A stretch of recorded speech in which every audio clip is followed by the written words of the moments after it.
Hola, ¿qué tal? Buenas tardes a todas y a todos y bienvenidos una vez más a la Institución Libre de Enseñanza, a este seminario en concreto que todos ustedes saben que lleva el título de Democracia y Diversidad. A lo largo de las dos primeras sesiones que hemos tenido, hemos estado discutiendo sobre políticas de la identidad, formas a través de las cuales era susceptible de enfocarse el problema de la diversidad, que es un concepto que a estas alturas ya todos sabemos que es muy complejo, y cómo podemos buscar soluciones a los conflictos derivados precisamente de este fenómeno. Hoy vamos a analizar un tema que está permanentemente en los medios de comunicación, que es eso que se llama lo woke o lo woke a la española, o el wokismo. Lo oímos prácticamente en todas las intervenciones del presidente Trump para manifestarse clarísimamente en contra. Ha sido objeto de un debate intelectual muy largo ya, o sea que se puede retrotraer creo que fácilmente a los últimos 8 años. Pero ha sido un debate que fundamentalmente ha tenido lugar en el ámbito académico y periodístico, que no había penetrado todavía entre la ciudadanía en términos generales. Pero ahora ya poco a poco, precisamente por el uso que se ha venido haciendo de este concepto, es un debate sobre el que se discute públicamente. Hay un problema, y es que la mayoría de la gente no sabe bien qué es lo woke, a qué se refiere cuando se habla de lo woke, y sobre todo cuál es la posición exacta que puede adoptar ante el fenómeno. ¿Se está a favor o se está en contra, o se es medio pensionista, ¿no? Se está a favor de algunas dimensiones de lo woke y se está en contra o puede estarse en contra de otras y viceversa. Entonces, bueno, para eso nada mejor que introducirles en un debate entre dos personas que yo creo que conocen muy bien el fenómeno. No piensen que aquí tenemos a una persona que va a defender hasta la muerte el concepto de lo woke y una persona que lo va a atacar. Desde luego tienen sensibilidades distintas hacia el fenómeno y enseguida verán quién representa qué sensibilidad, pero de lo que se trata es de iniciar una conversación que en un primer término tendrá lugar entre ellos, haciendo yo de moderador, y luego, por supuesto, se la abriremos a ustedes. Entonces, yo creo que las personas no necesitan mucha introducción. María Martínez Bascuñán es una profesora de Ciencia Política de la Universidad Autónoma de Madrid, que esto ha sido pura casualidad, aquí no estaba premeditado, como también Pablo de Lora, que es catedrático de Filosofía del Derecho de la misma universidad, y yo también lamento decir que soy de la Universidad Autónoma de Madrid, pero tengo un estatus distinto, soy emérito. Y eso le da a uno pues, una cierta distancia, ya no se puede decir que realmente soy persona del staff, ¿no?, activo todos los días en la docencia y la investigación en esta universidad. Pablo es muy conocido porque tiene mucha presencia pública. Yo te suelo leer en The Objective, no sé, seguramente también estás en otros lugares, ya has estado en otros lugares, tiene una actividad, tiene una actividad académica muy notable, con grandes libros, sobre todo yo recuerdo yo creo que debió ser uno de los estudios primeros sobre los derechos de los animales, o sea que no es un experto woke, sino que se ha trabajado realmente todos los temas de su materia.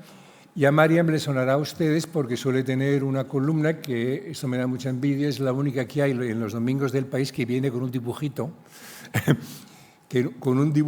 que alegóricamente, ¿no?, pues representa algunas de las ideas que ella manifiesta. Y bueno, ella va a sacar ahora un libro sobre Hannah Arendt y la posverdad, y ha trabajado fundamentalmente sobre teoría feminista, pero también sobre teoría política, en muchos de los conceptos de teoría política le han servido para ejercitarse. Es una de las grandes teorías políticas que hay ahora mismo en nuestro país. Bueno, vamos a dar paso rápidamente al coloquio y vamos a empezar por la primera pregunta que yo creo que todos ustedes van a agradecer, ¿no? ¿Qué es para cada uno de vosotros lo woke? ¿O qué es eso del wokeismo? Porque anticipo ya que últimamente va asociado, tiene un componente despectivo, ¿no? Se suele utilizar para, entre comillas, denigrarlo, ¿eh? Es decir, pocas veces nos encontramos con alguien que explícitamente diga yo soy woke, lo que yo defiendo aquí forma parte de esta corriente de pensamiento. ¿Quieres empezar tú, Pablo? ¿Te parece? Sí, sí, por supuesto.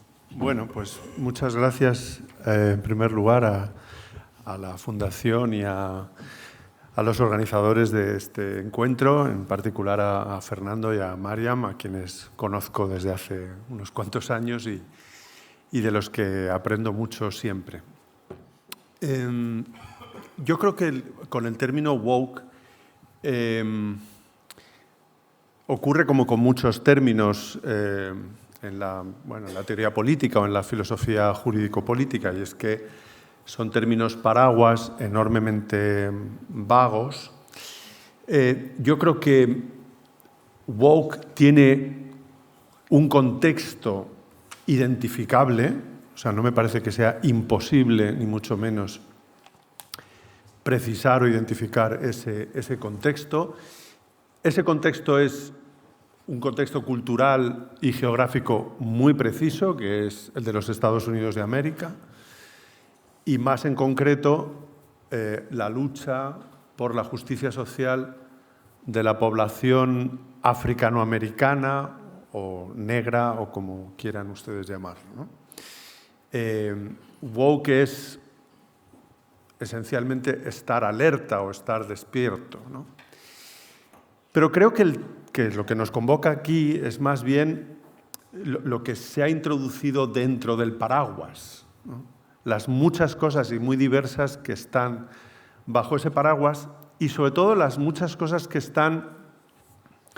A veces el paraguas por el viento se da la vuelta, ¿no? Entonces, me parece que es también muy interesante mostrar de qué manera el anti-wokeismo, que como señala muy bien Fernando, como primer rasgo identificador, el término es despectivo, sobre todo para quienes están al otro lado del paraguas, digamos, pues me parece que algo que podría ser interesante en la charla de hoy es desentrañar o desgranar qué es lo que está metido bajo el paraguas y qué es aquello a lo que se enfrentan quienes se reclaman anti-woke.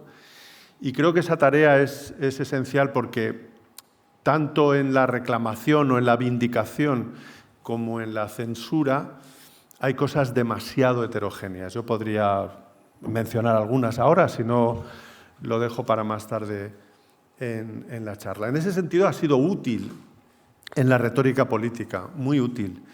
Pero no sé si en el plano explicativo, normativo, es tan útil, y creo que no.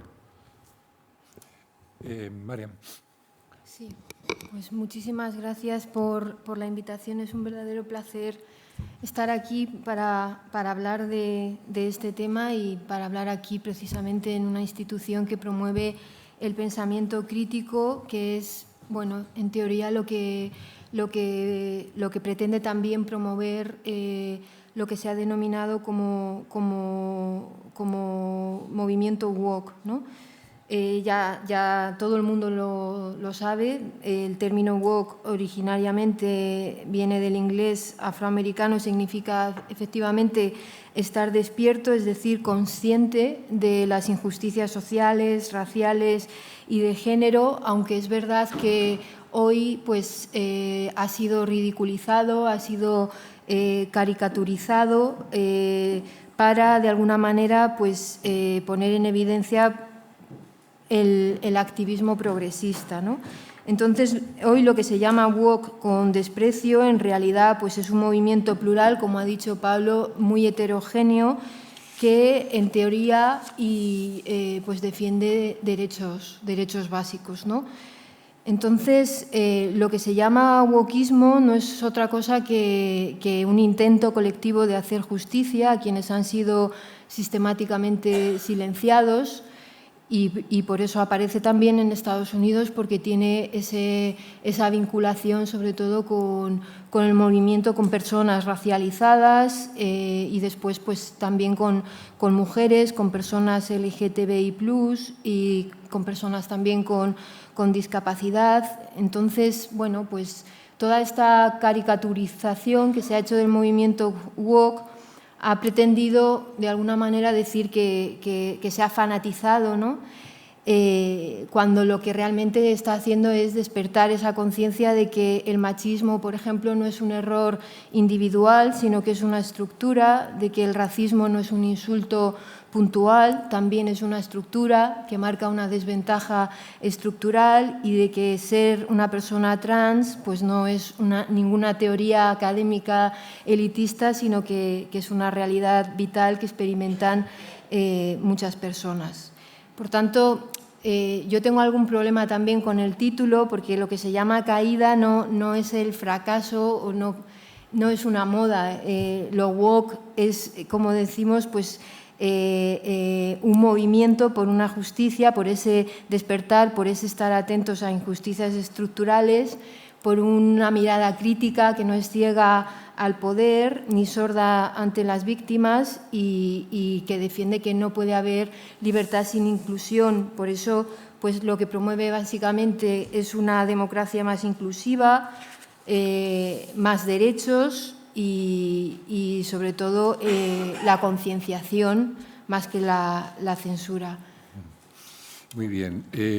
Bueno, podemos ir entrando en cada una de las dimensiones. Yo quería dejar un poco para la parte final cuestiones tales como la cultura de la cancelación, que es realmente lo que yo creo que ha captado más la atención cuando se discutía sobre el tema.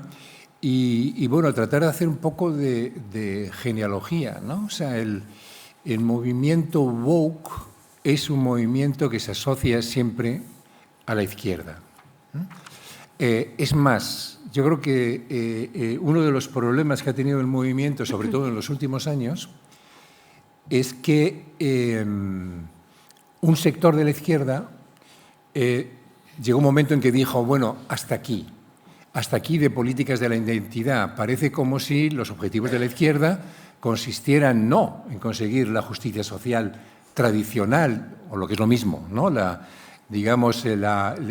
Atacar la desigualdad económica, sino que se ha perdido, como podemos decir, nuestra ministra Montero, cuando fue ministra en su Ministerio de la Mujer, se ha perdido en guerras identitarias, perdiendo de vista esa dimensión que siempre había acompañado a los movimientos sociales de izquierdas, que es el conflicto de clase, en último término, ¿no? Me parece que es importante que saquemos esto desde el principio, ¿no? Porque el wokismo, y quizá lo del caída tiene que ver con eso, porque eso yo soy el responsable, y por tanto pues necesito justificarme. O sea, el wokismo empieza a caer cuando quienes supuestamente lo representaban empiezan a tomar distancia, ¿no? Y yo creo que ahí es ese sector de la izquierda que, por ejemplo, en Alemania representaba Sarah Wagenknecht, cuya alianza es una desviación que se produjo en Die Linke, que es el partido más a la izquierda alemán, que llegó un momento que dijo, bueno, ya estamos hartos, ¿no?, de lo políticamente correcto, de ese tipo de cuestiones, woke, empezó a atacarlo y decir, vamos a recuperar los temas de toda la vida, que es la lucha de clases, ¿no?, la búsqueda de una sociedad más equitativa desde la perspectiva tradicional de la izquierda. Y luego la derecha, y esta es otra cosa, y aquí sí, Pablo, sí te voy a dar la palabra, es el que incluso la derecha moderada ha habido un momento en el que se ha dejado arrastrar por una derecha mucho más radical cuya identidad estaba asociada precisamente al ataque a los postulados woke. Es decir, el triunfo de alguien como como Donald Trump obedece en gran medida a, bueno, digamos, a un proceso de reacción de mucha gente que dijo, bueno, yo estoy harto ya que me califiquen como minoría, como latina, como negro, como asiático, como gay. Yo soy un ciudadano normal y, por tanto, de lo que se trata fundamentalmente es de luchar por mis intereses, entre los cuales mi identidad ocupa, ¿no?, un lugar preferente, pero no es omniabarcadora. O sea, yo soy algo más que un gay, que un negro, que un asiático en una sociedad multirracial y multiidentitaria, ¿no? Entonces, pero su eficacia se vio inmediatamente y es algo que, por ejemplo, aquí en España lo hemos observado el Partido Popular. Empezó siendo Vox quien inmediatamente saltó, ¿no?, a la yugular de quienes se proclamaban de ese movimiento. Yo creo que aquí Podemos es quizá probablemente el mejor representante, pero venía también estando presente en el Partido Socialista Español. El Partido Popular enseguida lo abrazó también, ¿no? Entonces nos encontramos con que es un movimiento que ahora mismo, por esta de la caída, aquí viene el tema de caída, Mariam, la caída deriva de que de repente se encuentra mucho más solo. No solo porque venciera Donald Trump, no solo por el aumento del voto a los partidos que reniegan de lo woke, como puede ser el nacionalpopulismo en términos generales, sino que también se encuentran con que aliados que tenían de repente pues ya dejan de echarles una mano, ¿no? Y ahí es donde en cierto modo nos encontramos con que de haber estado en el centro de los debates, de repente solamente se hace una referencia para dotar de identidad a un nosotros frente a un ellos supuestamente woke, ¿no? Entonces yo no sé si lo veis igual. A mí no me cabe duda de que lo está aprovechando enormemente Donald Trump, ¿no?, con la anulación de las políticas DEI, ¿no?, de diversidad, inclusión y equidad, que son las políticas que incorporan lo básico de la filosofía woke. Y bueno, la gente, la verdad es que lo está siguiendo, ¿no? Lo siguen algunas instituciones, otras evidentemente no, pero ahí está teniendo un éxito relativo. Es decir, que de ser, diríamos, lo políticamente correcto, aquello que informaba incluso la manera en la que nosotros comenzábamos a redactar nuestros mensajes, ahora ha pasado a ser algo es decir, de ser ellos los perseguidores, en algunos casos inquisidores de determinadas formas de conducta, se ha pasado al otro, es el momento del auge, por decirlo así, se ha pasado a un poco lo contrario, ser ellos los perseguidos, ¿no? No sé si lo veis así. Yo es una percepción así más intuitiva que otra cosa que tengo, pero bueno, de lo que se trata es de conocer vuestra opinión. Bueno, yo creo que a la luz de lo que ha planteado Mario, me parece que, claro, el diablo está en los detalles, ¿no?, como casi siempre. Y me parece que cuando hablamos de wokeismo o de discurso woke, como decía antes, me parece que hay una dimensión de la retórica política, de un cierto modo de hacer política o de discursear políticamente, frente a la cuestión, digamos, más de fondo, que quizás la que a mí más me interesa, sustantiva, ¿no? O sea, ¿qué hay de nuevo en esto que hemos venido llamando como la izquierda en las sociedades occidentales, ¿no? Y ahí sí me parece que uno puede detectar algunos rasgos que explican tanto la reacción de alguna izquierda, por cierto, como de la derecha liberal o del centro derecha y de la derecha más extrema, ¿no? Yo, en fin, así como un diagnóstico de andar por casa, me parece que habría tres novedades en ese plano normativo, ¿no?, que entonces permiten entender mejor cuál es la sustancia del desacuerdo. A mí me parece que, en alguna medida, lo woke es una renuncia más o menos explícita a la neutralidad estatal. Que, claro, siempre supimos que no es una característica de todo o nada, sino que es gradual, que es un ideal regulativo al que nos podemos acercar mucho o poco. Yo creo que muchas de las cosas que pasan por ser izquierda woke son directamente perfeccionistas desde el punto de vista. O sea, hay una decidida apuesta por modos de vida buenos. Y esto, digamos, para algunas personas que también se reclaman de izquierdas, es cuanto menos problemático. Yo creo que hay una mucho menos tajante separación entre lo público y lo privado.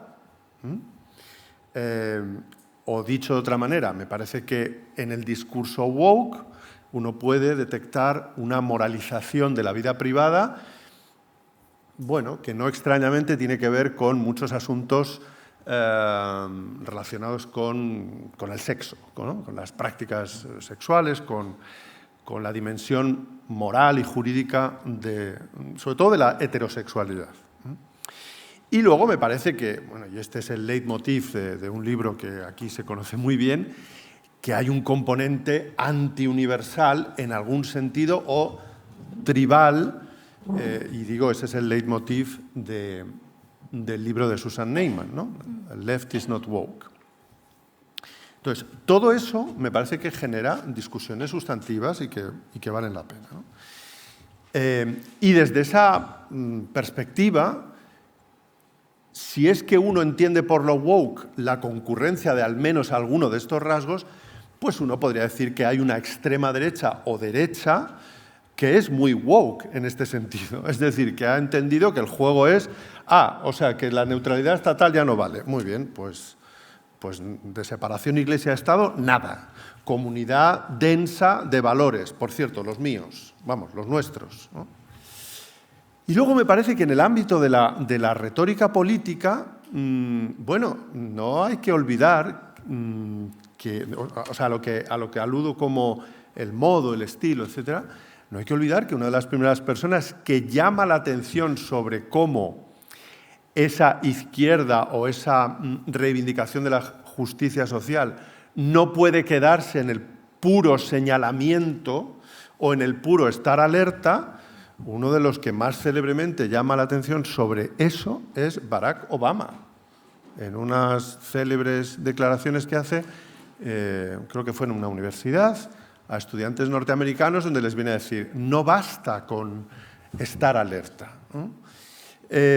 Y creo que en esta segunda dimensión, me parece que hay esto que Marian llamaba las caricaturas o los excesos, bueno, que podríamos también a lo mejor analizar un poco más en detalle, ¿no? Marian.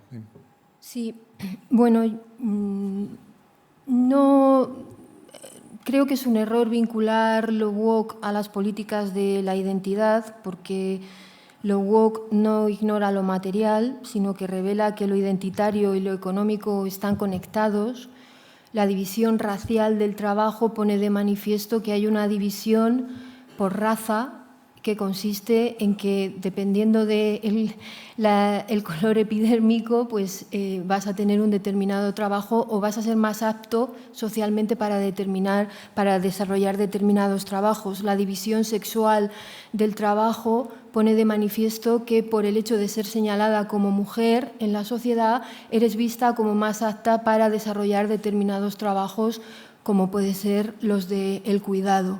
Por tanto, lo que pone de manifiesto lo woke es precisamente esa conexión entre la identidad o ese señalamiento que se hace socialmente a determinados grupos con esa identidad y esa conexión con estructuras económicas. El racismo, el machismo, la transfobia no son opiniones, son estructuras que condicionan el acceso a la educación, al empleo, a la vivienda. Por tanto, están muy conectadas. El feminismo interseccional, el antirracismo o el colonialismo, de hecho, el ecologismo, perdón, sí tienen propuestas económicas de fondo, pero bueno, pues el antiwokismo los oculta con el discurso de que es una agenda ideológica o que es una agenda identitaria, ¿no?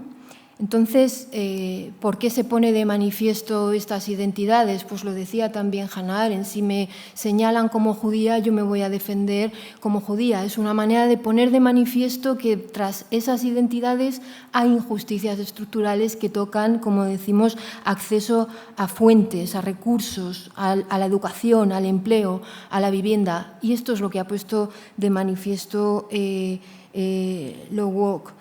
Entonces, sí, el diablo está en los detalles, es verdad, y una de las cosas que está ocurriendo en la actualidad es que la anécdota acaba convertida en categoría, ¿no?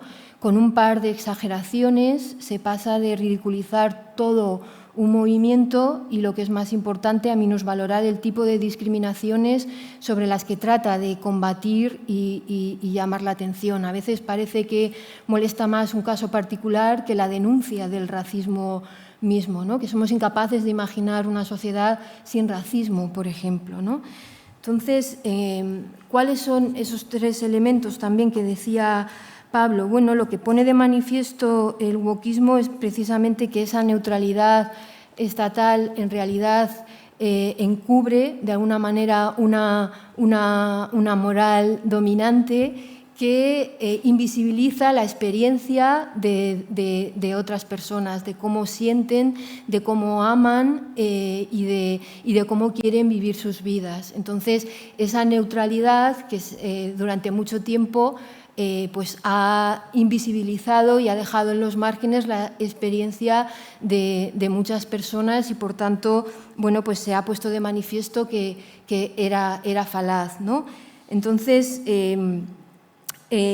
no es que se pretenda una moralización del espacio público, lo que se pretende es una heterogenización, es decir, visibilización de otras maneras de amar, como digo, de sentir, que ocurren en la actualidad. Es decir, igual en una ciudad no nos damos cuenta, pero todavía en algunos pueblos aquí en España a las parejas homosexuales les resulta problemático pasear su relación por la calle, algo que es tan natural y que debería ser neutral, pues en determinados contextos, en determinados pueblos, esto, cuando no te insultan, bueno, pues puede ser problemático. Este es el estado neutral del que hacemos gala, ¿no? Entonces, frente a ese espacio pretendidamente neutral, lo que se pone de manifiesto es esto, una moral dominante que en realidad quiere silenciar y quiere ocultar y opacar otras formas de vivir la vida y de vivir el amor. Y en cuanto al componente antiuniversal, bueno, yo creo que lo que ha puesto de manifiesto también el movimiento woke, yo leí el libro con mucho interés y me dio pena un poco de tristeza que al final la izquierda tradicional no tenga más propuesta que esa crítica a lo woke, ¿no? En lugar de pensar cómo recuperamos el concepto de progreso, por ejemplo, hay una izquierda tradicional muy preocupada por criticar los desfases, ¿no?, de este movimiento, cuando lo que ha puesto de manifiesto también es que esa universalidad no ha operado en sentido de excluir a muchas personas. Entonces, esa universalidad ha operado en sentido de homogeneizar un espacio público, y de lo que se trataba, sin embargo, o debería tratarse, es de incluir, es decir, universalidad en sentido de incluir la diversidad, es decir, que todas esas personas estén incluidas en el espacio público y, por tanto, universalidad no entendida como homogenización. Por tanto, eso es lo que ha puesto de manifiesto. No es que estén en contra de la universalidad, sino que están a favor de una universalidad entendida como inclusión en la esfera pública para hacerla efectivamente más diversa y efectivamente más universal de lo que ha sido hasta ahora. Sí, yo creo que vamos a tocar un poco tierra, ¿no? Y me gustaría poner dos ejemplos de lo woke y que realmente son difíciles de criticar, ¿no? Pero quizá, y esto nos conduce ya a que, vamos a ver, yo creo que en esta mesa hay un acuerdo en torno a que detrás hay una determinada visión de la justicia que no se aparta en exceso del concepto de justicia que asumimos como propio, es decir, un concepto de justicia kantiano, por entendernos, ¿no? O sea, que se monta sobre la identidad de la persona como algo que exige ser blindado frente a interferencias de fuera, digamos, el yo como un fin en sí mismo, es decir, no instrumentalizar al sujeto en nombre de ningún otro tipo de meta o con cualquier otro tipo de objetivo. Entonces,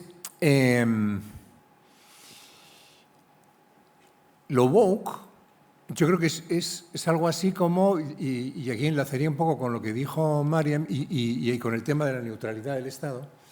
Porque claro, en teoría el Estado no toma posición respecto de las diferentes concepciones del bien que tiene la gente. No dice que es mejor la Iglesia católica que la evangélica o que el Islam, ¿no? Dice, no, eso de cada uno que lo resuelva en su lugar, pero el Estado sí toma posición respecto de cómo proteger los derechos que declara como existentes y dignos de ser protegidos, ¿no? Por tanto, ahí hay digamos que el Estado es neutral respecto a determinadas formas de vida, pero no es neutral cuando se vulneran determinados derechos, sobre todo cuando se vulnera el principio de igualdad de ejercicio de determinados derechos. Por tanto, primer ejemplo, pero me gustaría que no estéis de acuerdo con lo que yo pueda decir, sino que me formuléis un poco cuál ha sido el error del mundo woke a la hora de defender estos objetivos. Por ejemplo, Black Lives Matter, el movimiento este. O sea, las vidas negras importan, que es un movimiento que realmente surge como protesta frente a los asesinatos que ejecuta, este es el término, ¿no?, la policía estadounidense cuando quien está implicado en alguna reyerta es digamos, de raza negra. Y proporcionalmente, es decir, aquí hay un claro sesgo estadístico que es muy difícil argumentar en contra, pero bueno, se puede argumentar en contra y de hecho se hace, de que hay que llamar la atención, wake up, que es de donde viene, despierta, que mire, está ocurriendo esto, el George Floyd y tutti quanti, ¿no? O sea, que tenemos que protestar porque realmente se está incumpliendo algo que la policía debe ser absolutamente neutral frente a la raza de aquellos que cometen un delito, ¿no? Si se ve que es negro, pues ya tienden, ¿no?, a tener un disparo más mecánico que en el caso de que se trate de otra raza. Esto por un lado, ¿no? Yo, por ejemplo, no tengo ningún objetivo en decir que yo estoy con Black Lives Matter. ¿Que yo, perdón? Estoy. Es decir, que yo si eso es ser woke, yo soy woke. Y el segundo, que ha sido mucho más debatido y porque, bueno, responde, digamos, a un problema que no es de blanco y negro, que es el tema del Me Too, por ejemplo, el movimiento, ¿no?, es digamos, una movilización de sectores feministas, ¿no?, que aprovecharon una determinada protesta por acusaciones, cuando os acordáis del caso del Weinstein, este productor, que parece ser que era un depredador de actrices o mujeres que deseaban ser actriz, bueno, pues ha podido llevarse a algún exceso. O sea, yo no estoy diciendo que ese movimiento no merezca ser defendido, por supuesto que sí. Lo que ocurre es que, bueno, ya vimos que enseguida en Francia salió un anti-Me Too, ¿no?, una carta firmada, entre otras, por Catherine Deneuve, que decía que algo de intromisión sí tenía que haber, ¿no?, hacia la mujer, si uno quería ligar, pero no tenía más remedio que tenemos dado, pues pasarse, ¿no?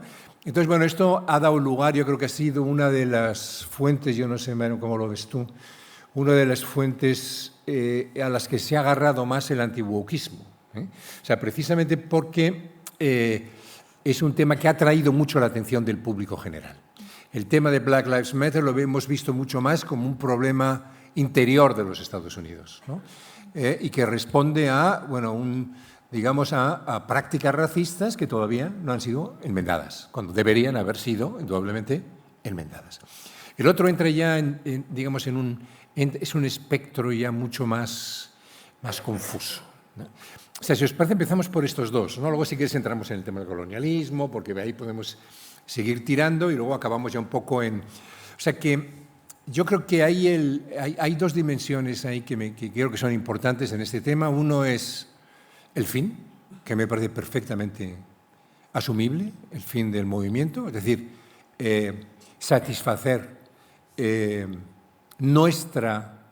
nuestros principios de la justicia, y no hablo de concepciones de la justicia, sino que son principios, es decir, que pensamos que pueden defenderse universalmente, ¿eh?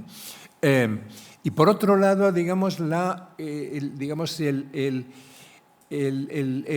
tipo de medios que utilizan los miembros de estos colectivos, algunos de los miembros de estos colectivos, para hacer público, ¿no?, los agravios que sienten. Que en muchos casos, y esta sería, digamos, una crítica que viene también por la izquierda, que en muchos casos vulnera, por ejemplo, la presunción de inocencia de algunas de las personas que son señaladas. Y no quiero entrar todavía en el tema de la cultura de la cancelación, porque esto también tenemos que entrar, ¿no? Pero para mí me importa ya dejar muy claro esto, y yo creo que, por eso me interesa vuestra opinión, que aquí hay un decalage entre fines y medios, ¿no? O sea, y que, por tanto, vamos a ver cómo lo problematizamos de tal manera que no tiremos al niño con el agua sucia. Es decir, que las reivindicaciones que tiene son perfectamente legítimas y que son nuestras reivindicaciones y nos fijamos realmente en ellas, ¿no? O sea, queremos que se lleve a la práctica el principio de igualdad, de no discriminación, ¿no?, frente a la mujer, frente a quienes tienen otro tipo de, digamos, de comportamientos sexuales, frente a bueno, cualesquiera que sean las dimensiones de la identidad. Por tanto, detrás hay algo a lo que debemos atender, pero luego está eso otro que muy posiblemente, y esto es una vuelta, es muy posible que esté equivocado, pero que yo creo que tiene mucho que ver también con el mundo ese nuevo espacio público, ¿no?, donde lo que impera pues, son los tweets, ¿no?, donde es muy fácil señalar a alguien, donde es muy difícil, cuando alguien está señalado, poder defenderse, donde, digamos, se generan todo un conjunto de asimetrías que al final pueden dar lugar a malentendidas o pueden dar lugar a simplificaciones de problemas que son muy profundos y muy serios, ¿eh? Yo digo que me tomo muy en serio el núcleo de lo que hay detrás de estos dos movimientos que he mencionado. Yo no sé cómo lo veis vosotros. Empieza tú, Pablo, porque así también puedes recoger alguna de las críticas que te ha hecho antes María. Has mencionado el ejemplo del Black Lives Matter, un libro que yo sé que tú has leído, Abundance, de Ezra Klein y Derek Thompson. Cuenta una cosa que es muy ilustrativa de esta legítima querella, que yo creo que es una querella legítima en insisto, en este plano de la pura retórica. Y es la siguiente. Nos cuenta Klein y Thompson en este libro que probablemente sea en la ciudad de San Francisco donde uno se encuentra con un mayor número de postes multicolor en los yards de los habitantes de San Francisco donde se lee Black Lives Matter. Bueno, San Francisco es una de las poblaciones en Estados Unidos donde el censo de población africanoamericana más ha disminuido desde los años 70 de manera absolutamente dramática. Sí, por los precios también. Claro. Entonces, Black Lives Matter, pero que no vivan aquí. Y no es porque yo repudie, como en el pueblo, a la pareja gay que se besa y no sé qué. No, es porque yo tengo un diseño de política urbanística que hace, los famosos zoning, que hace que la población africanoamericana allí prácticamente no pueda. Por cierto, masivamente acogida en los últimos años en un estado poco demócrata como es el de Texas y más concretamente la ciudad de Austin. Entonces, la querella de Neyman y tantos otros consiste en decir, hombre, la justicia social no será solo un moral dress code, o sea, yo pongo en la casilla no sé qué o pongo el poste y con eso ya estoy salvado, ¿no?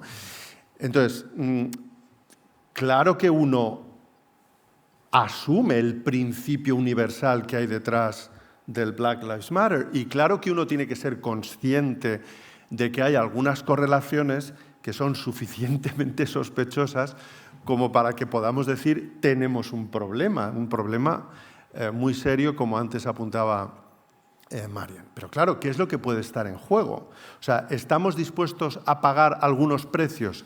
Por ejemplo, a propósito de la cuestión del Me Too o de las violencias sexuales, ¿estamos dispuestos a institucionalizar el hermana yo sí te creo? ¿Estamos dispuestos a terminar con una divisa bien feminista? La biología no es destino. Porque si es verdad que la biología no es destino para nadie, tampoco para los varones. Que entonces podremos decir, hombre, no se nace machista, si acaso se llega a serlo, ¿no? Entonces, esto es lo que me parece que desde el punto de vista de los principios y lo sustantivo está en juego y donde podemos tener una discrepancia genuina. Por cierto, yo creo que no debemos abandonar el principio de presunción de inocencia. Quiero decir que demostrar la culpabilidad tiene que hacerse más allá de toda duda razonable en el ámbito penal y, por supuesto, sigo pensando que no hay desigualdad posible sin responsabilidad y que uno no es responsable de rasgos sobre los que no tiene ningún tipo de margen de maniobra. Ser mujer, ser negro y ser varón también, o ser blanco también.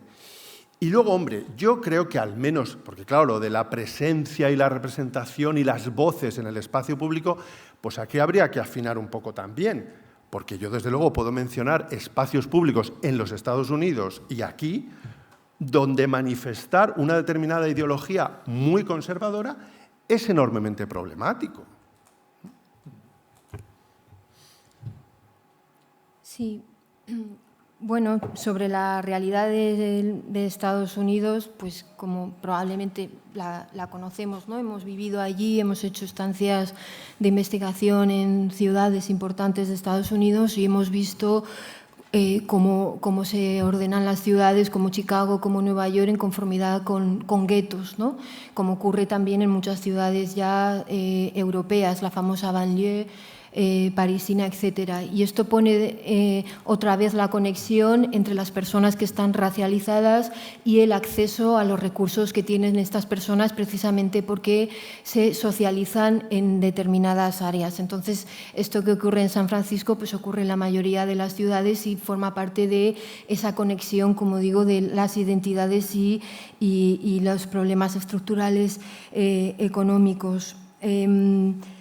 El Me Too es un movimiento tan estructural o que pone de manifiesto una injusticia tan estructural como el racismo. El Me Too ha puesto de manifiesto un abuso de poder, una estructura de abuso de poder que era sistémica y que estaba también totalmente silenciada o cuya existencia se basaba precisamente en el silencio de las víctimas porque eran más vulnerables, ¿no? El Me Too no era un conjunto de actrices que estaban protestando por lo que les pasaba en las productoras de Hollywood, sino también de aquellas inmigrantes que trabajaban en McDonald's y que tenían que soportar pues, abusos de poder, que las tocasen el culo, que les hiciesen cualquier barbaridad y no poder decir nada porque las iban a expulsar o porque las iban a echar del país o del trabajo. Eso también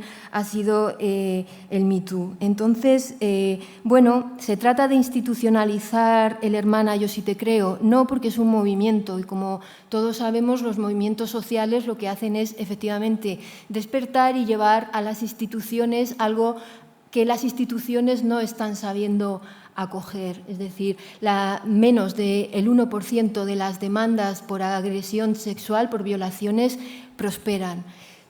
Hay un momento en el que importantes voces como Margaret Atwood, por ejemplo, reconocen que las instituciones no han sabido canalizar estos abusos sistemáticos, no están preparadas para canalizar todo esto, ni sensiblemente, ni jurídicamente, ni con el mismo argot, y por tanto es necesario pues, una protesta que viene de los movimientos sociales que están reconocidos también por la teoría política y que forman parte de cualquier democracia contemporánea. Entonces, el Hermana Yo Sí Te Creo no se institucionaliza porque forma parte de un movimiento.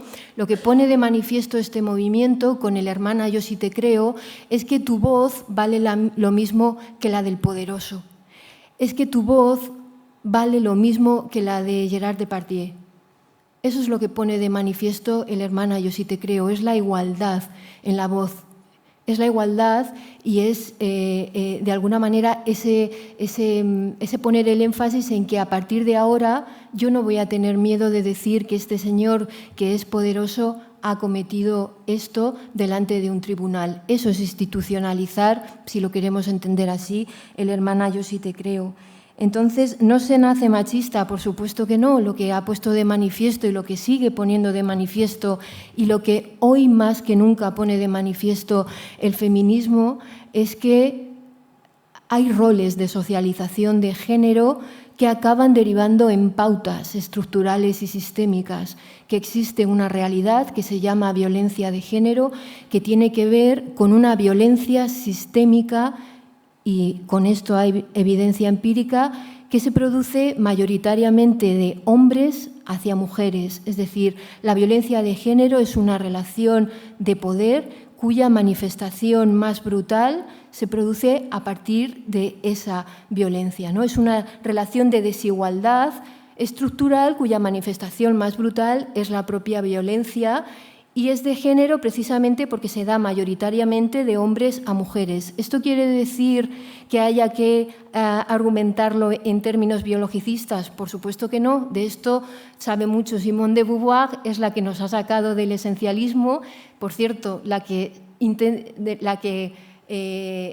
nos sirve hoy para explicar muchas cosas sobre ese esencialismo al que determinadas voces quieren volver. Y, por tanto, lo que pone de manifiesto es que a partir de esos roles de socialización, a partir de unas masculinidades tóxicas, se desarrollan procesos de objetivación de la mujer, se desarrollan determinados procesos que tienen que ver con pautas sociales, no naturales ni biológicas, que hacen o que posibilitan esta realidad de violencia sistémica que se da mayoritariamente de hombres a mujeres y por eso se llama violencia de género.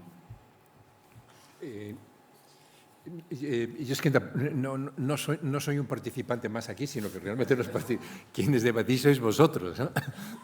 Yo estoy, de vez en cuando os paso un filete ahí para que os lancéis, pero... No, si queréis paso otro, ¿no? Pues a ver, hay temas, habéis sacado muchos temas y la verdad es que creo que todos ya podemos estar de acuerdo en que es un tema con cantidad de matices.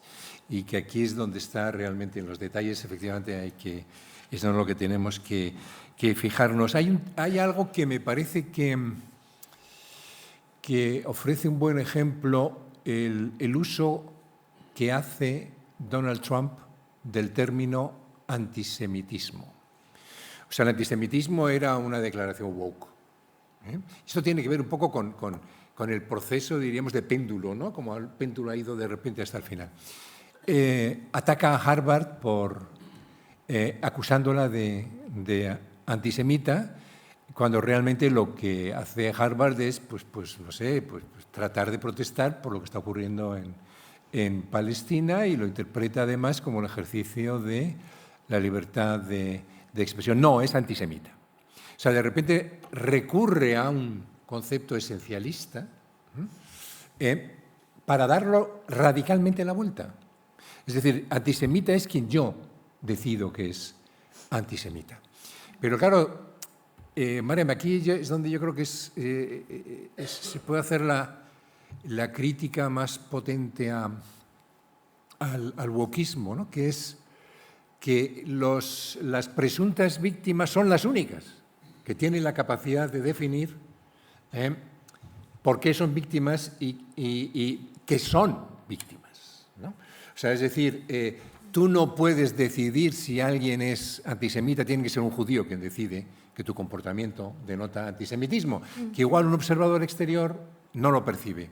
Pero claro, igual que yo como varón no percibo las veces que se siente humillada una chica o una mujer, no ya por parte de otros varones, sino incluso por la forma en la que se dirigen a ellas, de forma más o menos despectiva, etcétera, o determinadas minorías raciales o inmigrantes, que yo creo que es el caso que en nuestro país ahora mismo es el grupo más debilitado. Entonces ahí es, claro, claro que hay un problema de grado también, ¿no? Y esto conecta con otro tema que a mí también me parece que hay excesos woke muy claros, que es eso de apropiación cultural, ¿no? O sea, a mí me parece muy feo que uno se pinte de negro para ir de disfraz, ¿no?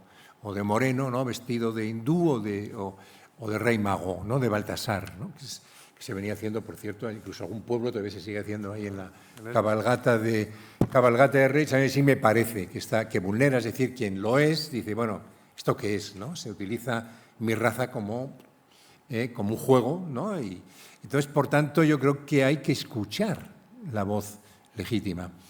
Pero ¿por qué tiene que ser la única voz?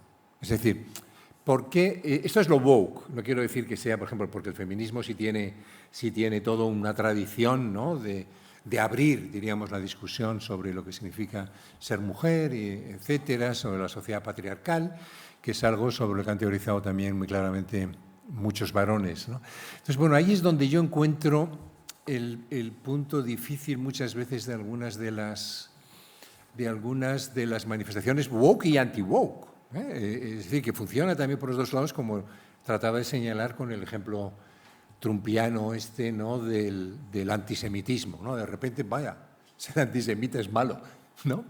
Pero bueno, pero es malo también ser pro-palestino. Venga, vamos a ver, explíqueme usted un poco cómo es esto. ¿Quién está sufriendo ahora mismo, ¿no? En Oriente Próximo?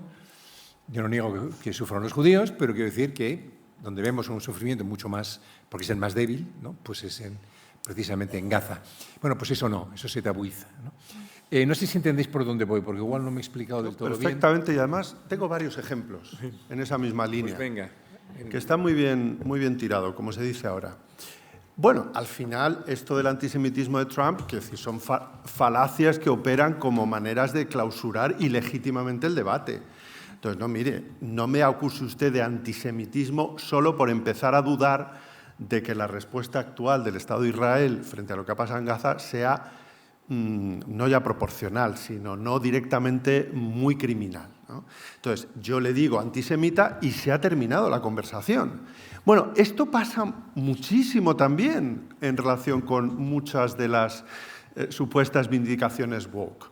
Vamos a ver, si yo digo que puedo entender perfectamente el fenómeno de la violencia machista o de género y, sin embargo, me parece que la discriminación que establece el Código Penal es ilegítima, no estoy siendo negacionista de la violencia de género.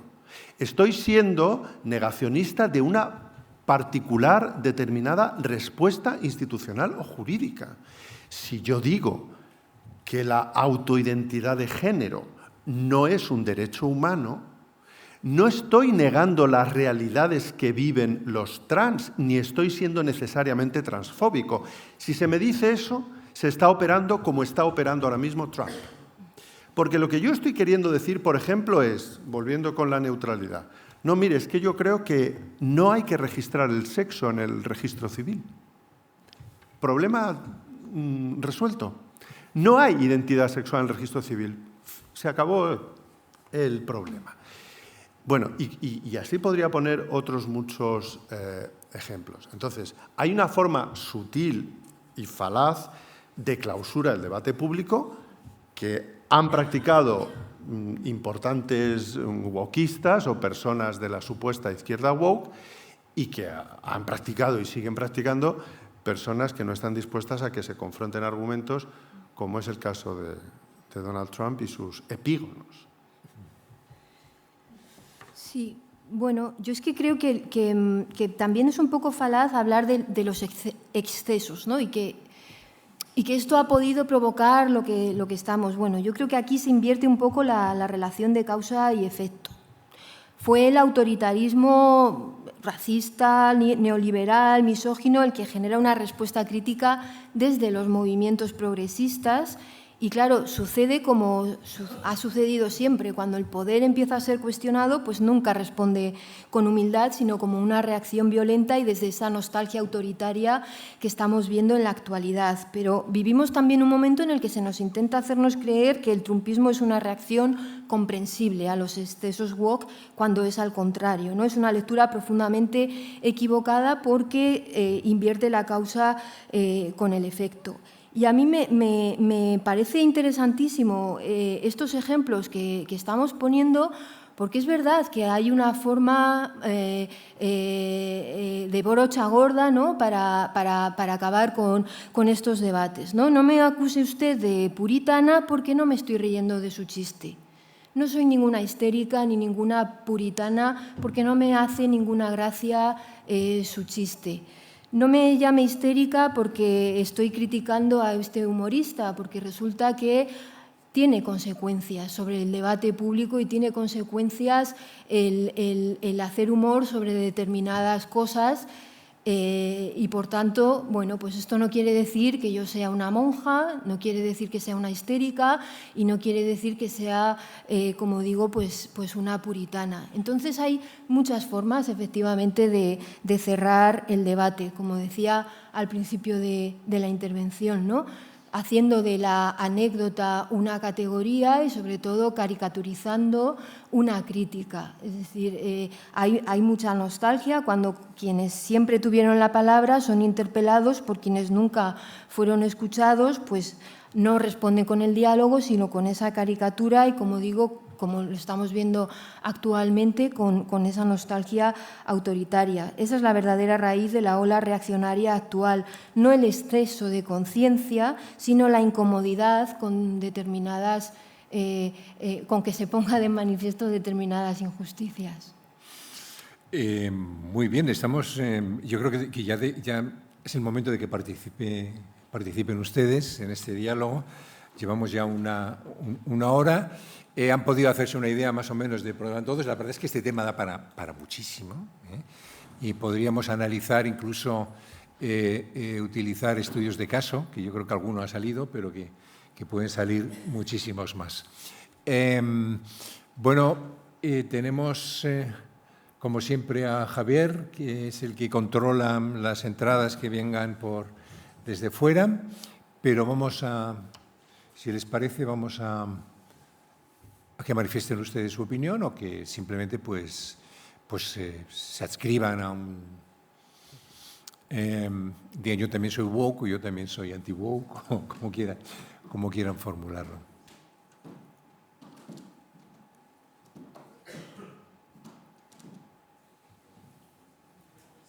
Tardes y muchas gracias por dar la palabra.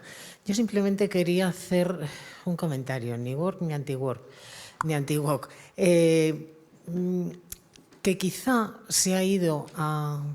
Bueno, es mi visión, que a lo mejor es un poco antigua porque ya tengo muchos años, a una compartimentación excesiva de la población en grupos. El profesor Vallespín lo apuntó. Yo siempre tuve la sensación de joven, con el tema del feminismo y siguiendo mucho a Simone de Beauvoir, que sí, hay una serie de problemas comunes de las mujeres, pero luego hay otros muchos problemas que depende de la clase social en la que estás. No era lo mismo en mi época de juventud los problemas que teníamos las universitarias, que habíamos conseguido llegar a la universidad porque nuestros padres tenían dinero para podernos mantener ahí, que los de la portera. Y quizás se ha ido demasiado a homogeneizar los distintos compartimentos. Yo llego a un momento en que también he tratado mucho con el tema de la emigración y puedo entender a los latinos, por ejemplo, en Estados Unidos, que llega un momento que están hartos de que les llamen latinos y que quieren ser pues ciudadanos como el resto. Y luego tienen también sus estas culturales, y entonces resulta que los latinos vienen de unas sociedades que tienen, por ejemplo, un machismo bastante acentuado. Y entonces se van a quien discute, o sea, a votar a quien está hablando de que a dónde se han subido las mujeres. Porque tampoco se trata el tema de las mujeres con las diferencias sociales o el tema de los propios latinos. El rechazo a la inmigración. El rechazo a la inmigración es el rechazo a la inmigración pobre. No nos engañemos. Nadie discute, o sea, los magrebís ricos, riquísimos que los hay, no viven en las banlieues de París. Y nadie les mira mal, en Marbella, nadie mira mal a las mujeres de los jeques, por muy cubiertas que vayan y cuando salen a la calle. A todo el mundo le da lo mismo, dejan dinero y ya está. Entonces, bueno, pues esa era una reflexión. Muchísimas gracias. Muy bien. Bueno, yo creo que coincidís, ¿no?, un poco con esta posición. No sé cómo lo ves, pero...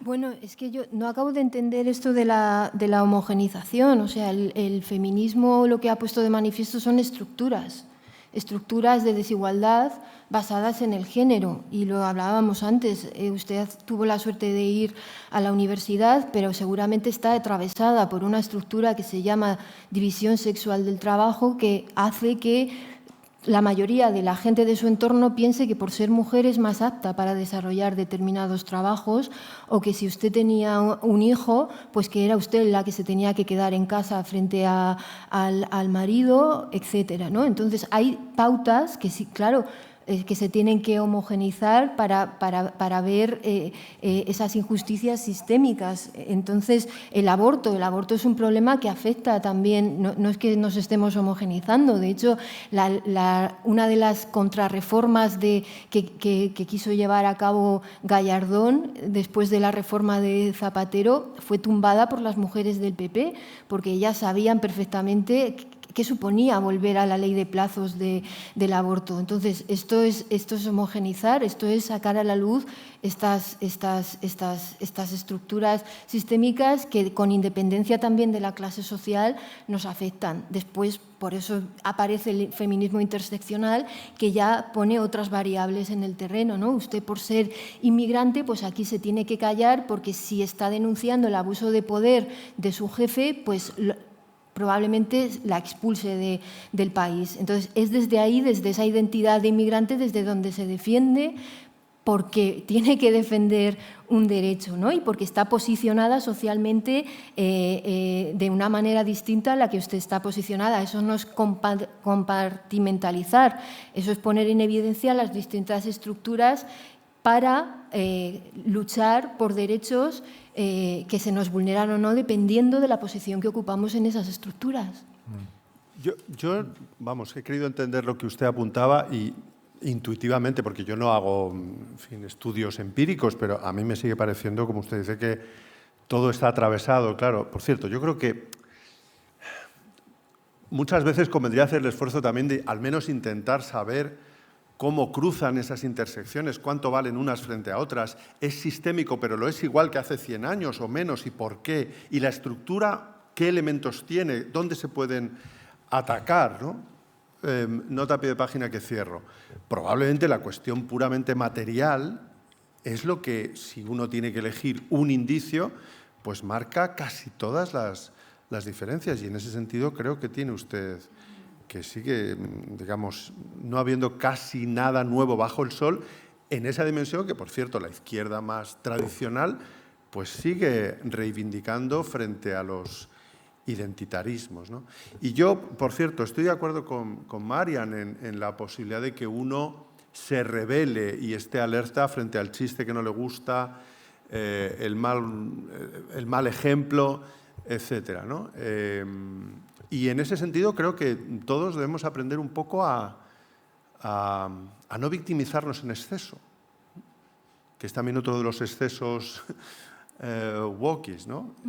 Hay evidencias. Yo entiendo que no hay que elevar las anécdotas a categoría, pero me parece que muchos de esos excesos al menos permiten explicar algo de lo que está pasando, que es el segundo polo de la charla, que es, bueno, ¿y el declive por qué? ¿Qué pasa? ¿Que son todos malísimos es un expediente demasiado fácil, ¿no? Bueno, es que ha llegado la ola reaccionaria. Bueno, a lo mejor es que hay cosas que no se han hecho bien. Vuelvo a lo de las métricas. ¿Están funcionando las políticas progresistas que llevan a cabo los supuestos gobiernos progresistas? En términos medibles, no sé, en vivienda, en sanidad, etcétera. No sé, la distribución de la financiación autonómica en España es justa. La distribución entre pensionistas y jóvenes es justa, atiende a la justicia, se está haciendo bien. ¿Cuál es la accountability de los que ahora tienen las riendas? Bueno, eso es lo que... Sí, bueno, ya ven, todos son preguntas. Hablando de preguntas, sí. Bueno, muchas... A ver, ¿se oye? Sí, disculpad porque he llegado tarde y a lo mejor me he perdido una parte muy importante del debate, pero bueno, creo que puedo intuir por dónde habéis ido. Y también os he escuchado y yo quería no posicionarme tampoco, aunque si me tengo que posicionar, pues como decía Fernando antes, pues sí, soy woke y es la primera vez que lo digo en mi vida y un poco me cuesta decirlo, ¿no? ¿Y por qué me cuesta decirlo? Porque hay algo molesto incluso en quienes compartimos las causas, o a menudo hay algo molesto y esa es mi pregunta, ¿no? ¿Por qué creéis que molesta tanto lo woke, no en aquellos que ya sabemos que les iba a molestar, sino en aquellos que nos identificamos con las mismas causas? Entonces se me ocurren tropecientas posibilidades, pero me gustaría que nos contarais un poco por qué creéis, ¿no? A ver, puede ser lo que acaba de decir Pablo, que se han hecho mal las cosas y que el propio movimiento se ha cargado el movimiento. Puede ser eso. Pero puede ser, yo qué sé, puede ser la hipocresía, que también decía Pablo, ¿no? Puede ser. Puede ser que le damos demasiada importancia a las anécdotas, ¿no? Puede ser que nos indigna la cancelación del debate. También puede ser eso, ¿no? O sea, que el movimiento woke está de alguna forma suprimiendo el pluralismo y el liberalismo que muchos de los que precisamente nos identificamos con esas causas lo ponemos al mismo nivel, ¿no? Bueno, no sé, ¿qué pensáis vosotros que es? ¿O es que la izquierda es incapaz de ponerse de acuerdo y siempre tiene que buscar una causa para estar en contra de sí misma? También podría ser. Sí, pero hay algo muy molesto. Sí, a mí me parece que es muy buena pregunta, pero yo os pondría si me permite, Irene, yo añadiría una cuestión más, o sea, un pequeño añadido, muy pequeño, que es ¿por qué tanto énfasis, por ejemplo, en el lenguaje?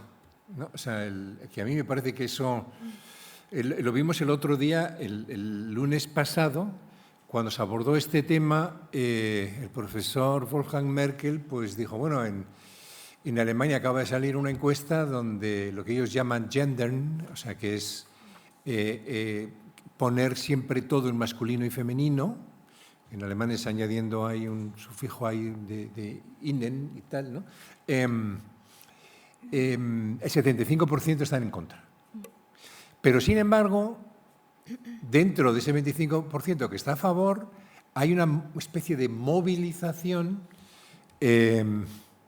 tremenda, ¿no? Entonces, igual es que esa no es la batalla que hay que dar, ¿no? O sea, que igual se agarran a batallas que al final acaban siendo poco populares porque el lenguaje es muy difícil de modificar desde arriba, ¿eh? El lenguaje es algo que necesita fluir, ¿no? Y que la modificación viene de la comunicación, ¿no? Y cuando realmente uno pues, ya no sabe cómo hablar o cómo dirigirse a alguien porque teme meter la pata, o sea, o que teme meter la pata si de repente a alguien le llamas en femenino o masculino cuando ellos se consideran que no lo son. Es decir, que el tema del lenguaje y el énfasis que se ha puesto por el lenguaje no es quizá excesivo, y me dirijo aquí en este caso, aunque tú ahora luego, pues, sí, por supuesto, ¿no crees que quizá esa es una batalla en la que estaba llamada, si no a perderse, sí por lo menos, aunque bueno, por supuesto se ha ganado mucho, en algunos en algunos aspectos. Yo incorporo también, ¿no?, el queridos y queridas, o queridos /as, ¿no?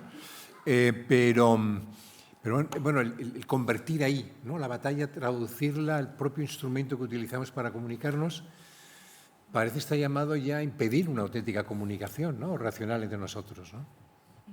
No sé si puede ser, Irene, si te parece que es un ejemplo que enlaza un poco con ese tipo de... ¿no?, complementa perfectamente, porque parte de la molestia viene precisamente de determinado lenguaje que se utiliza así.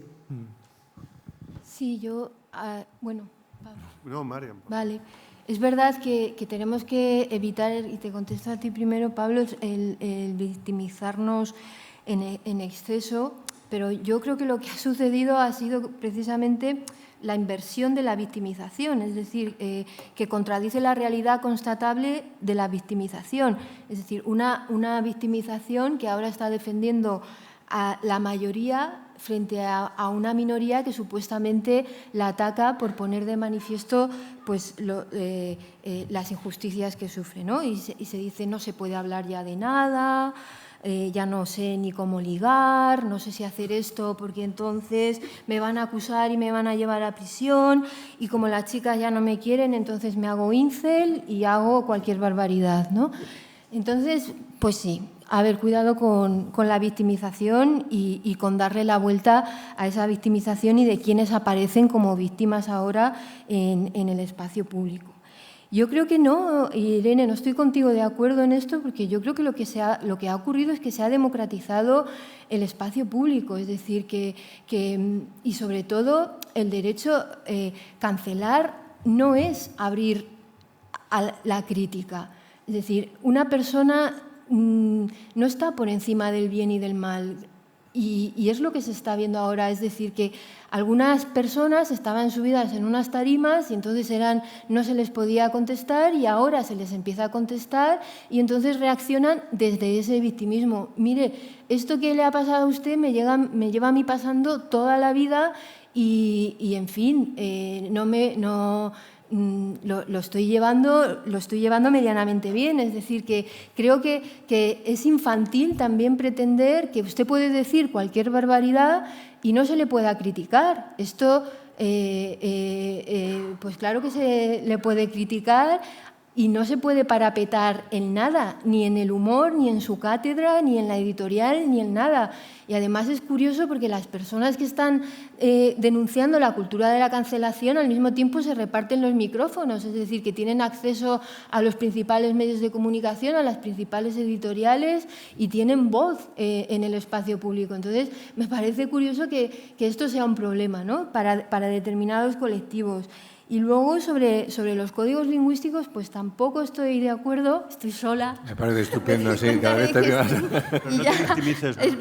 Estoy sola, pero no, yo soy valiente y voy a seguir defendiendo mis posiciones. Yo creo que eso sí es un avance moral. De hecho, las estadísticas, sobre todo con las personas trans, demuestran que cuando se las nombra, porque hay un 40% de personas trans, sobre todo desde la infancia, que se les pasa por la cabeza el suicidio, y está demostrado que cuando se nombra esa realidad y se les permite nombrarse como ellos o ellas quieren o ellas quieren, ese pensamiento del suicidio baja sustancialmente. Es decir, que los nuevos códigos lingüísticos establecen ciertas formas de hablar que pueden ser caricaturizados, ¿no? Podemos darnos la vuelta y no reconocer esas realidades, ¿no? O simplemente pensar en que tenemos que nombrarlas.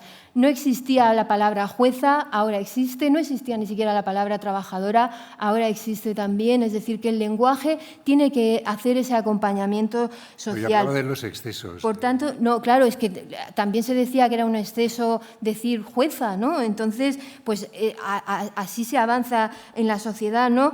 Recientemente se modificó la Constitución para suprimir el término disminuido. Esto sí que era un exceso, ¿no? Y sustituido por otro término, ¿no? Personas con discapacidad.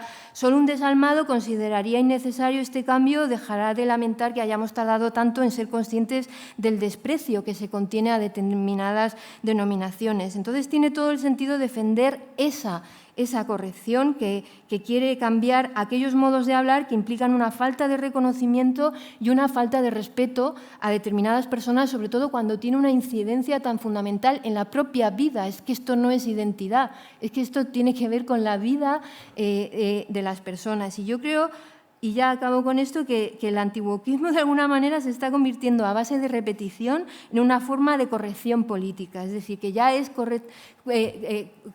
políticamente correcto decir que, bueno, que estoy de acuerdo con estos, voy a denunciarlo, pero todo se impone revestido de una retórica a favor, claro, sí, de una libertad de expresión, pero de los mismos.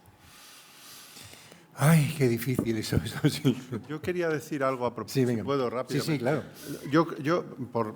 Porque me parece que la intervención de Irene era muy articulada y creo que es que te has perdido un poco la primera parte.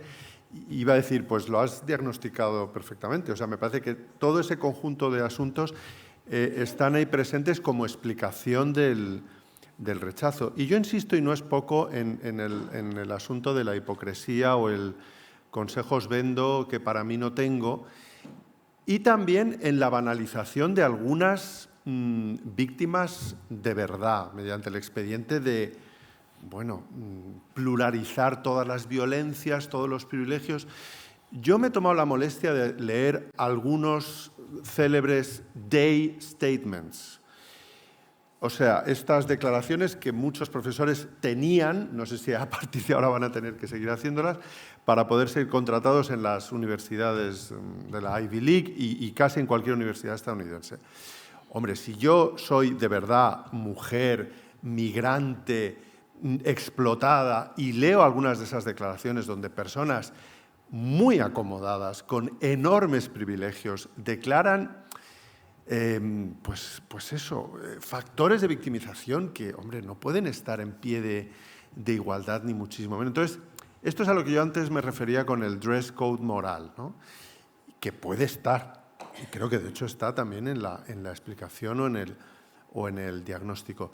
Y algo parecido me parece que ocurre con el uso del lenguaje inclusivo, que casi nunca desdobla hasta el final, o sea, basta con que uno asome un poquito, luego ya se nos olvida, y tiene un clarísimo sesgo de género. Yo pocas veces veo desdoblado el mafioso, pocas veces oigo o leo mafiosos y mafiosas, o empresarios, o corruptos. Entonces, ¿esto es definitivo para la lucha de la justicia social? Seguramente no. ¿Es un factor que coadyuva al enojo o a la crítica? Bueno, pues yo creo que sí, y además legítimamente. Yo creo que hay formas convencionales de usar pronombres inclusivos. Me parece que hay una transacción posible, Mariam. Claro que sí, yo estoy dispuesto. Lo que no estoy dispuesto es al pronombre personalizado, pero no porque sea un reaccionario, sino porque sencillamente impide, o mejor dicho, anula la función pronominal. Si yo tengo 100 alumnos y cada uno de ellos elige she, she, they, thou, pues me quedo con el nombre. Y creo que este es un argumento, en fin, que no responde a que uno no quiera visibilizar unas realidades, ni muchísimo menos, responde a la posibilidad de la operatividad del lenguaje, no a otra cosa. Bueno, estamos ya en el límite del tiempo. Creo que podemos llegar a una conclusión provisional, y que este tema es dificilísimo, que tenemos que seguir reflexionando sobre él, que detrás hay toda una serie de visiones del mundo que ha acaparado realmente muchísima más atención que cualesquiera de las otras ideologías, ¿no? En el sentido tradicional. O sea, se discute más sobre ese tipo de cuestiones identitarias que realmente sobre las cuestiones de ideas de, bueno, cómo queremos organizar una sociedad, etcétera, etcétera. Me parece que está ahí. Pero, atención, yo creo a la vez que ahora estamos con el péndulo en el extremo opuesto, y que esto obedece a la propia inteligencia intuitiva de Trump. O sea, Trump tuvo una intuición, bueno, y quizá alguien se lo comentó, uno nunca sabe, ¿no? Pero claro, hay que ser muy buen actor para que se parezca que realmente que tú no es que te lo haya dicho alguien, sino que es que él lo transmite como si realmente lo siente, y lo siente profundamente, que es cuando él ya en la campaña anterior, en la de las elecciones del 16, que ganó, cuando él de repente cambia el discurso y entonces dice algo que encaja con el lenguaje de la oposición. Es decir, se apropia de las distinciones propias del discurso demócrata, es decir, racialización de grupos, fundamentalmente, en particular ese elemento. Pero le da la vuelta y dice, claro, nosotros también tenemos identidad. Somos hombres blancos y resulta que somos los únicos que no tienen privilegios. Es decir, no hay una cuota mínima para los hombres blancos. El mundo al revés. En cada una, ¿qué? El mundo al revés. No, pues claro, pero bueno, pero es que no supieron responder a este tipo de acusación. Mira Entonces, los asiáticos en Harvard. En todas las... No, les excluyen, les están excluyendo. Y han ganado en la Corte Entonces, Suprema, claro. el problema es que de repente se vale de ese tipo de lenguaje para utilizarlo a su favor. En todas las colas en las que estamos, somos el único grupo al que no se le da prioridad. Este era el mensaje. Y este es un mensaje que, digamos, que se apropia de una distinción que antes no se hacía, en el discurso, diríamos, republicano convencional, para, digamos, atacar, para dotar de identidad primero, digamos, a los blancos como tal grupo, si es que hacía falta dársela, o por lo menos a un sector de los blancos, ¿no? Y claro que tuvo mucha resonancia en aquellos lugares donde, sobre todo en la industria del automóvil, donde la clase obrera blanca estaba en plena crisis, que bueno, que es una crisis masculina, ¿no? Que de repente son varones que se quedan, pero lo digo muy en serio, no lo digo con ironía, que se quedan sin trabajo y entonces, pues claro, su identidad masculina se sentía mucho más afectada que otras, ¿no? O sea, que ahí hay un... y a mí lo que me da mucho miedo es que, pues eso, que tiremos el niño con el agua sucia, es decir, que esos fines, ¿no?, que son perfectamente legítimos, acaben siendo vulnerados porque bajo el encubrimiento ideológico de lo woke. María, Pablo, no sabes el placer que ha sido teneros con nosotros. Yo creo que nos habéis ayudado a pensar y bueno, pues sí.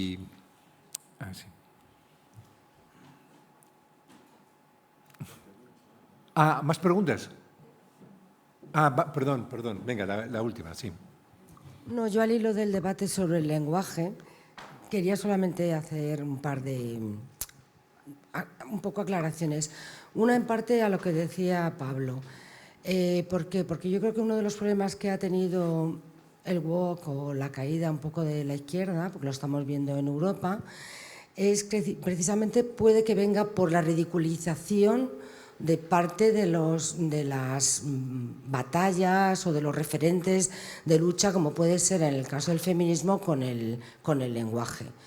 ¿Qué pasa? Que se hace y se hace mal. Se hace mal porque, lo has comentado tú antes, se empieza, desdoblo y luego ya me olvido. Cuando hay pronombres, cuando hay genéricos, que se puede escribir, sobre todo porque yo diferenciaría también entre lo que es el lenguaje escrito, que da mucho más, se presta a que sea más elaborado, más sosegado, que en el hablado. En el hablado es más difícil estar consciente todo el rato. Incluso cuando se desdobla mal, porque se pone primero el masculino y luego el femenino. Cuando las mujeres somos más de la mitad de la población, alfabéticamente la A es la primera letra y deberíamos de hacerlo al revés. Trabajadoras, hay que hacerlo al revés, tanto como por presencia numérica y por el orden alfabético. Con respecto a la realidad, yo creo que otra de las razones puede venir de las contradicciones, que la defensa individualizada y muy concreta de determinados colectivos entra en contradicción con reivindicaciones mucho más globales. Y aquí yo lo veo claramente entre el apoyo al colectivo muy minoritario trans con el feminismo que defiende, es el movimiento igualitario más importante que ha hecho frente a la población. Entonces, solo quería hacer estas pequeñas anotaciones y nada más, y agradecer el debate. Bueno, acabo, antes de acabar, una pequeña... ¿Tú quieres decir algo? Una pequeña anécdota. En malayo, me enteré por una vez que cogí las líneas aéreas malayas, el plural es la duplicación del nombre. O sea, si quiero decir micrófonos, digo micrófono, micrófono.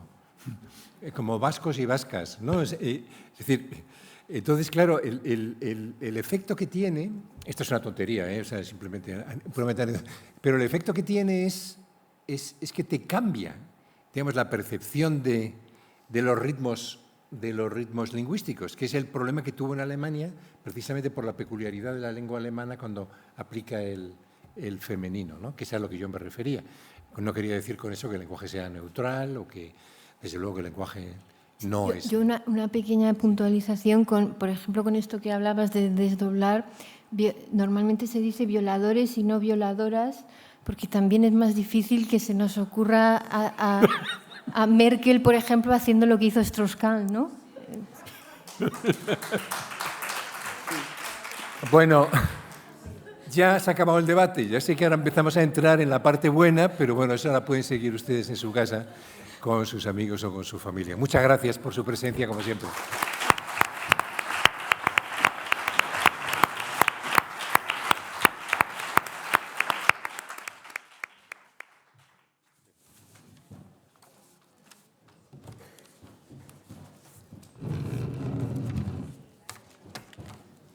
Bueno, eso está bien.